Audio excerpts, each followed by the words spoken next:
Alright, this tour is going to be different because for the first time, it's not a smart home tour, it's a smart van tour. And there are so many great ideas packed into this van that can apply to any smart home. Mike from SmartyVan has automated things that I didn't even know could be automated, so let's check it out. Alright, first let's start off with the main piece of hardware, the van itself. This is a 4x4 170 Sprinter van that has been completely remodeled. That means it was carefully designed by these two to be the ultimate smart van. Hey, I'm Mike. And I'm Char. Just about 3 years ago, we decided to move into a van full time. And we decided to build it ourselves. So we bought an empty cargo van and built it from the ground up. That gave us the opportunity to also design all the home automation that goes on inside the van. Yeah, so this isn't like living in a van down by the river. In a van down by the river! There is tons of cool stuff packed in here. Like 180-pound pull force electromagnetic drawer locks, multiple freshwater and gray tanks, and control of the water pump. This is our dining room, but the motorized bed platform drops the bed down and becomes our bedroom at night. This room also serves as our theater with a motorized projection screen, speakers on the rear door, and a hidden magnet for the projector. Lighting's really important to us, so everything from the ceiling to the floor uses the same matched Cobb-style LED lights. Those are the kind of lights where you can't even really see the LEDs, but we diffuse them anyway because we like really soft light. One of our favorite features is the motorized magic drawer, which we can use for storage, but it also has 500-pound drawer slides, so they can be used as a step to get into bed.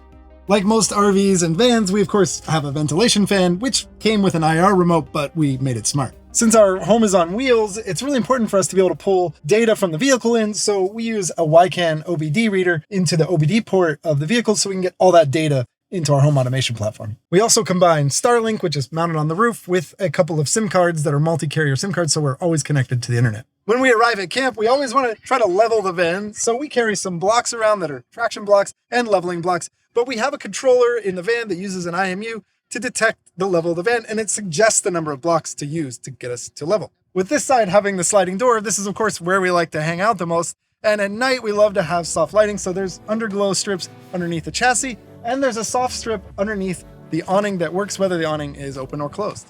On the roof, we have a Starlink Gen 3 as well as 600 watts of solar. We also have an antenna for our cellular and Wi-Fi signals, and 3 cameras so that we can get a 360 view around the van. Like I said, there is so much cool stuff in this van, but what makes it even better is making them smart so they can all work together. And what better way to display everything than a dashboard? So our main dashboard is here in the kitchen, but the goal was to integrate everything in the van, from the engine to the water, electricity, the beds, the lights, everything is integrated and available on this main dashboard display. But we wanted to be able to view and control everything from right here without having buttons, gauges, dials, and switches everywhere. That's pretty common in RVs and vans. And aesthetically, I just wanted to keep it really clean, so everything lives right here. And you might be wondering, how do you connect drawers to your smart home or smart van? Well, Mike was really smart and found a way to connect it. We settled on electromagnetic drawer locks for the drawers, and those simply required 12 volts to be applied to lock. So if you apply 12 volts, the magnets lock, and if you remove that voltage, the magnets unlock. So I developed a little controller using ESP Home and a MOSFET driver, and that allows me to switch the 12 volts on and off through our automation platform.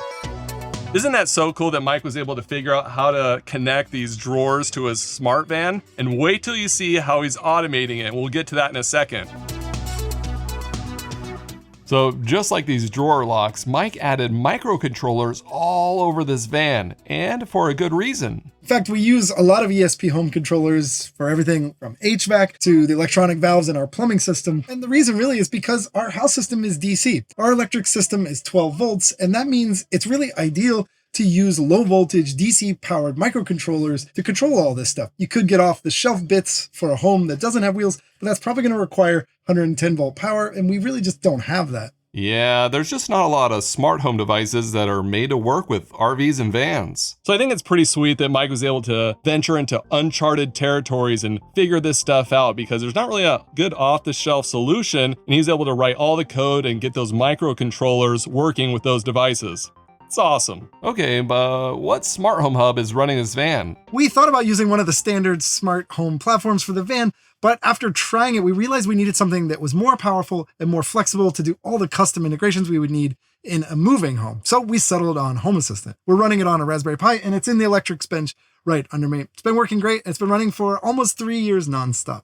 And for the mega nerds out there who need to know how he's getting these devices to talk with Home Assistant, here you go. We do use ESP Home for a lot of controls in the van, but we also use MQTT. For instance, we get vehicle data from the OBD port into our MQTT server, as well as all of our electronics. Our whole Victron system communicates with Home Assistant via MQTT, and of course our Zigbee sensors. These are our door sensors, leak detection, as well as temperature and humidity sensors. Those are all integrated via Zigbee to MQTT into Home Assistant. So speaking of those Zigbee sensors, look what we have in here.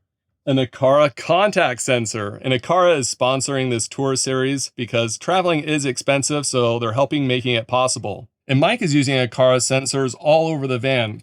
Contact, water leak, and temperature sensors. And he has limited space here. So the fact that he's choosing to use Aqara and sticking with them shows how good the sensors are. And Aqara also sent over the FP2 for Mike to use for different automations here in the van. It's pretty sweet. If you've never used it, you can divide up sections into different zones and run automations depending on where you're standing or sitting. Aqara makes a lot of unique devices like this one that I don't see a lot of other manufacturers making. And I've been using Aqara devices all over my home for years, and they work extremely well for me. Thanks for Aqara for sponsoring this video. I'll have links to all their stuff down in the description, and thanks for making these smart home tours possible. We actually were saved by one of the Aqara leak detector sensors. I had the whole home automation system sketched out, and I was driving around testing our plumbing system, and I got a critical alert on my phone thanks to a push notification that there was a water leak detected in this area, and I was able to pull over really quickly and stop the water pump from filling the van with water. So another example of automation really saving our butts. Yeah, Mike has tons of really cool automations in here, so let's get into how he's automating this van.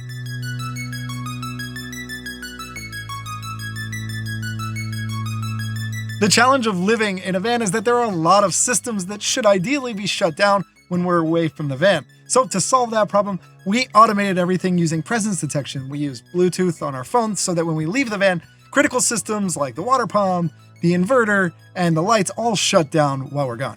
Yeah, so they're just using the Bluetooth on their phone to turn everything off, which is so convenient, and that way they just never have to worry about it. Shar and Mike also have some unique challenges since they can't always pull power from the grid. Mike and I love to cook in the van. We're cooking almost daily, and we never want to overload our inverter. Otherwise, it'll shut off and we won't be able to cook anymore. Whenever we're using our cooktop and our Instant Pot, we'll get a push notification to our phone if we're using too much power so that we'll know to turn it down so we don't overload the inverter. So I think it's so amazing that Mike was able to integrate the power and all of that to make this automation possible to just make van life that much easier.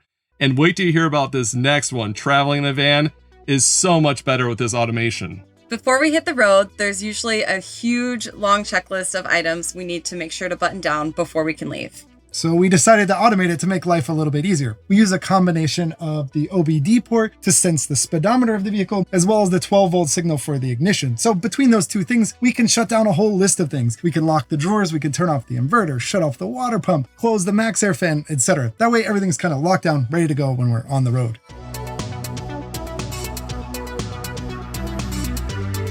So as you can imagine, when you're traveling long distances in a van and you finally get to your destination, you might just want to finally lay down, relax, not get up and do anything. So they have automation to help with that.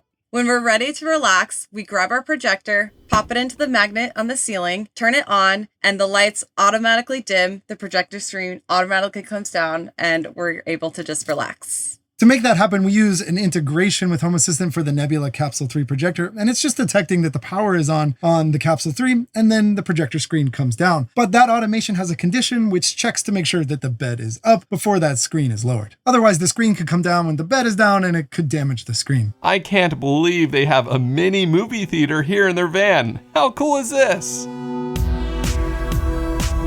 So this moving bed has some challenges, as you can imagine, with all the cables and everything that's plugged in. You don't want them getting caught in the motor or in the rails or anything like that. So Mike was really smart and used this cable chase to handle all of the wires and keep everything nice and secure so nothing ever gets caught when the bed is moving up and down. Now, one really unique challenge that probably a lot of us wouldn't think of is a smart home platform is meant to be like in one spot. If you're changing time zones in a moving van, well, that's going to throw off all the automation. So Mike came up with a really clever solution. While Home Assistant does have a service to update its actual location, it doesn't affect the time zone. So I ended up creating a custom component for Home Assistant called Geolocator, and that allows you to provide GPS coordinates. In our case, we're pulling that from the antenna connected to our router. We're feeding that into my custom component, which then determines the time zone of our current location. Now, as we're moving around, this information constantly updates using an automation, and it even announces out loud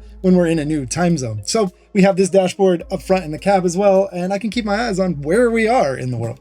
It's awesome that Mike found a great solution to this to keep making van life easier. Because we've integrated all the 12-volt valves and water tank level sensors into Home Assistant, it really simplifies our life. We have 2 freshwater tanks, and if the primary tank's empty, then our automation will automatically switch over and pull from the auxiliary tank. It's just one less thing that we have to worry about and monitor and micromanage every day.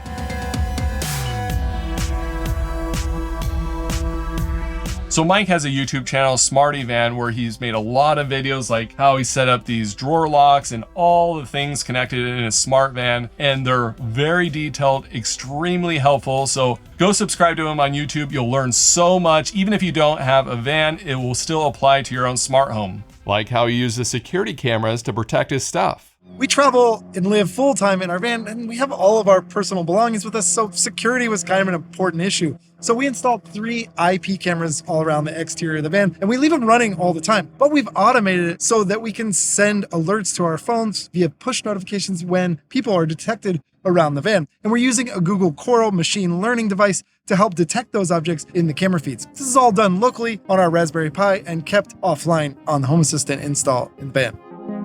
Yeah, keeping an eye on everything with the cameras gives such peace of mind, and I love looking at my cameras when I'm away from the house. But as you can imagine, they need to stay connected to this van all the time. So Mike came up with a way that was really creative that makes sure that always happens. When we're away from the van, we're often just relying on a SIM card that can connect to multiple carriers. But if that cellular connection is down and Starlink is off, we have an automation that waits for a number of hours and then turns Starlink on, waits for it to connect, sends me a notification, and gives me an opportunity to log in and either keep the Starlink on or address the SIM card issue. This way, we're never fully disconnected from the van for longer than a couple of hours. So it's a Starlink backup automation. That's really smart and could be used at any remote location like a cabin. Now, I have bedtime automations, but they don't involve this.